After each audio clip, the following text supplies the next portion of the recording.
If you ever watch my first episode on Namibia, I stated vividly that Namibia is Africa's most underrated country.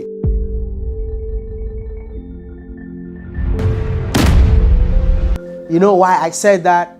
Because Namibia is not what I expected. The untapped natural beauty,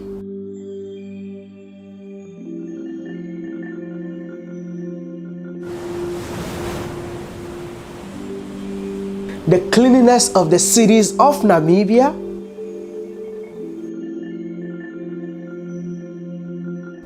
not just the cities, but the towns and villages. I must confess that I traveled the entire Namibia, and one of the places that really shocked me, and I believe that you are also going to be shocked, is the coast of Namibia.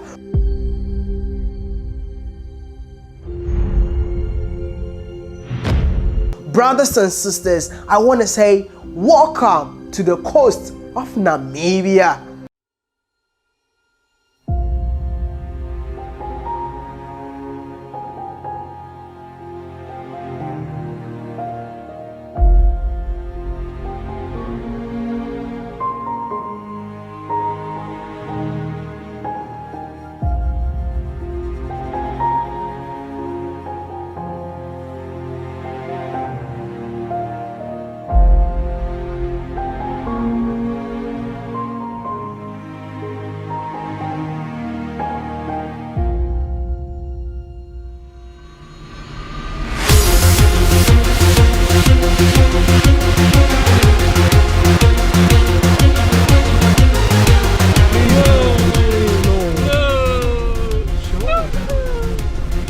Going down. Hard, no!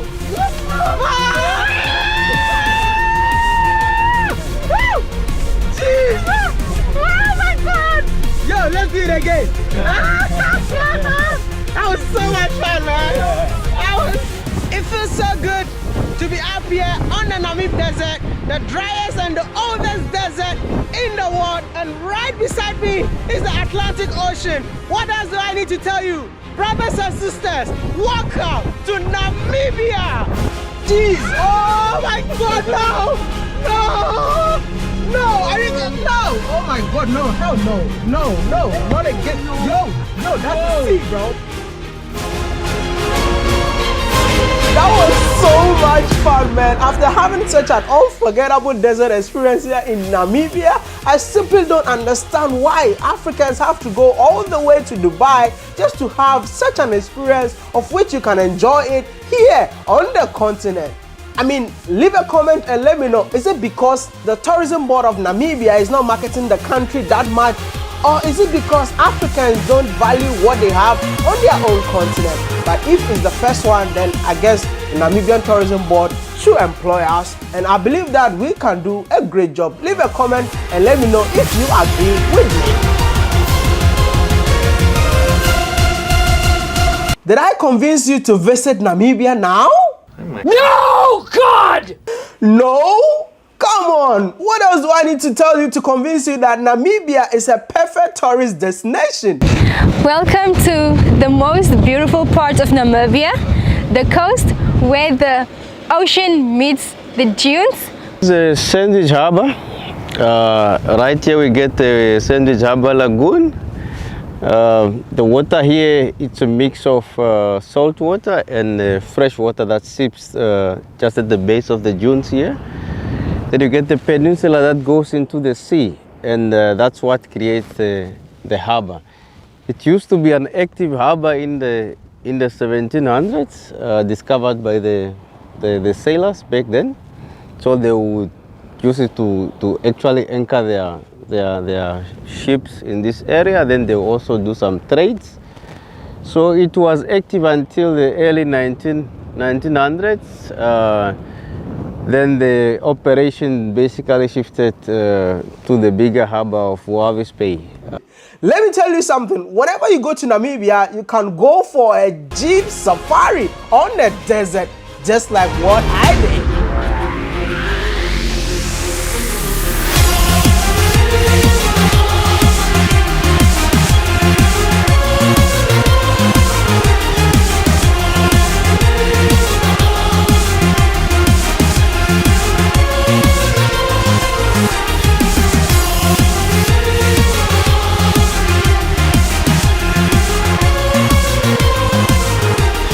and you're adventurous, just like me, you can also go for quad biking.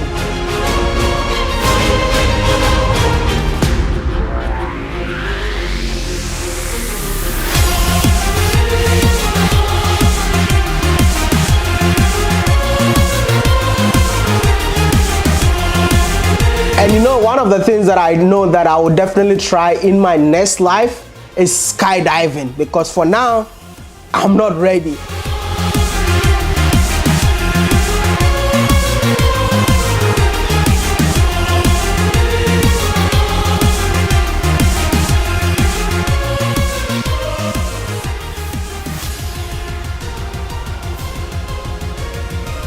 welcome to the WODE Lagoon. This is classified as a Ramsar site. By Ramsar site, it's an international convention that was signed by over 170 countries that agree to protect their wetlands. And these wetlands are protected because of the biodiversity that they support. In this case, the WODE Lagoon is mostly a critical biodiversity site because of the birds, different birds that come to feed here. We get birds from all over the world that fly in and make a stop over here. So the whole idea with the Ramsar site, the different nations agree because they want, if a bird is flying from South America and make a stop over in Namibia, it should be safe and it can stop in another African countries because it's whole Ramsar sites all over the world. So this one, the most famous bird that we get here at the WODE Lagoon is mostly the flamingo. We get two types of flamingos. We get the greater, what you call the greater flamingo, and the other one is the lesser flamingo. The greater flamingo is more of a carnivore. It eats the crustaceans. And to differentiate the two, between the two types, the greater flamingo is slightly bigger and it's big. It's light pink with a black tip on at the end, while the lesser flamingo is smaller, more pink on its feathers, and it's big, it's dark pink. So right now what we see here is the lesser flamingos, and I'm hoping on the other side we're gonna see the lesser flamingo. These are the greater flamingos.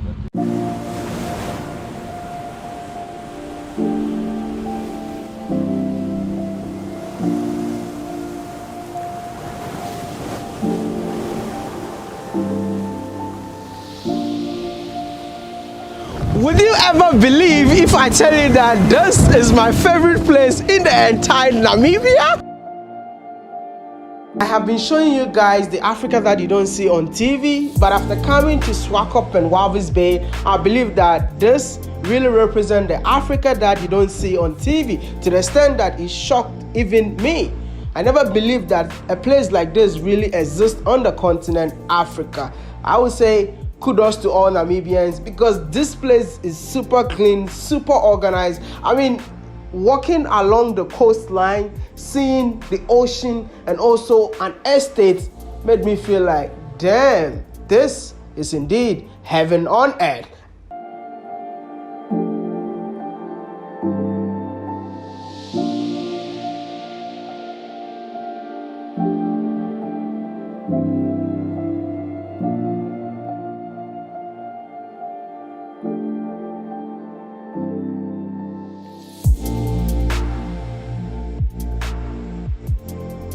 My name is Maya, I'm from Ghana, and we are in the coast of Namibia for the first time. And I think this is the most beautiful place I've ever been in my entire journeys across Africa. But since we're here, we definitely want to know how this place was formed. I don't know, even sometimes I was telling people, is it a city or a town? Because when I got to Walvis Bay, they said it's a town. I go to Swakop, you check online, they said it's a city. So literally I'm so confused. So if you can educate us about Swakop and Walvis, I'll be so excited about that. Yeah. In brief, possibly what I can tell is that Walvis Bay and Swakop Mount, when it comes to the wording of city, both can only be classified as towns. It's only Windhoek can be said is a city because of being the capital city. I was very fortunate to work on those documents, and I was very fortunate to be a chairperson of the reform in terms of local government in Namibia. When you look back at Swakopmund and Walvis Bay, both happened to be colonized by South Africa and also by extension by German. Because you must remember that Swakopmund possibly at that time, South Africans wanted to make it as a port. Because of the area of Swakopmund and looking at the area, Swakopmund could not be the port. Then they decided to extend Walvis Bay, or to make Walvis Bay as a port.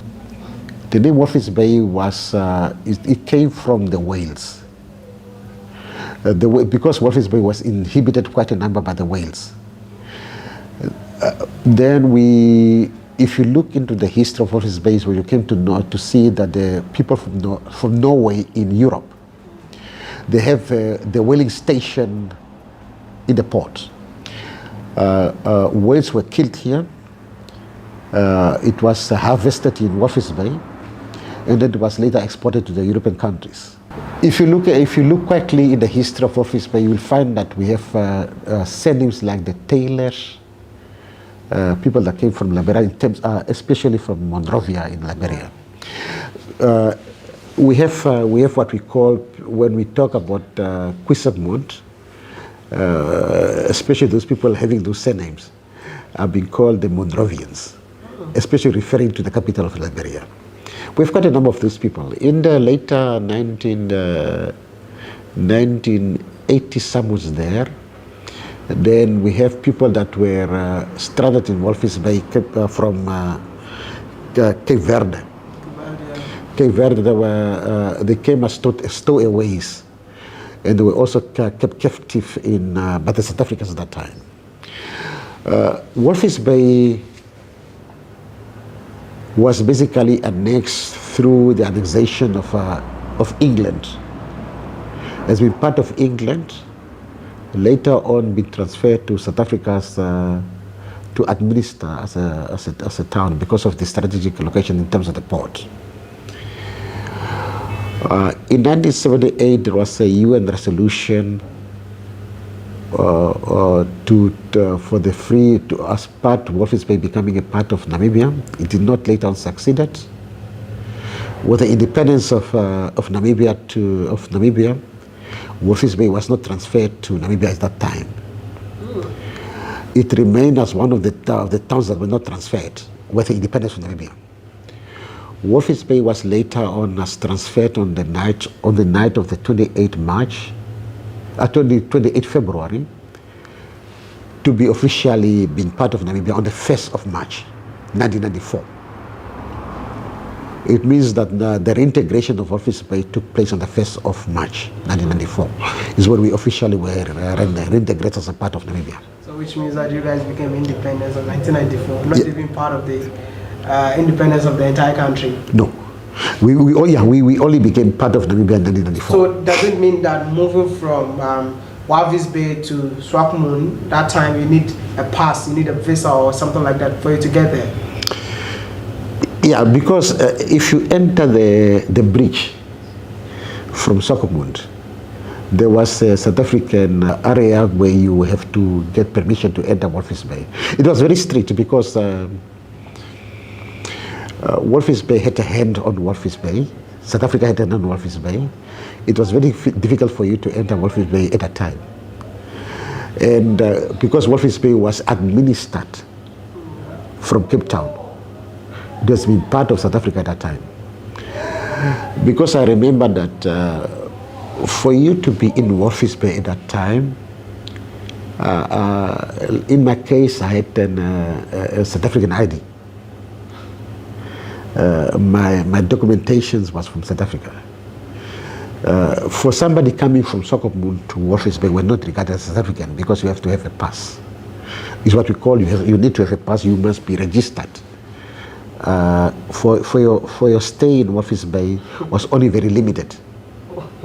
Yeah, it's why you will find that quite a few people in Walvis Bay, their surnames were changed for you to stay here. And a number of people who used to come and work here, especially they used to stay what you call a compound, working for the fishing industry, and then you have to go back after your time is gone. You have to go back into the inland. Let me understand. So right now, are you Namibian or South African? At this time, we are now Namibians. Yeah, but you were born in South Africa. We were classified as being born in South Africa.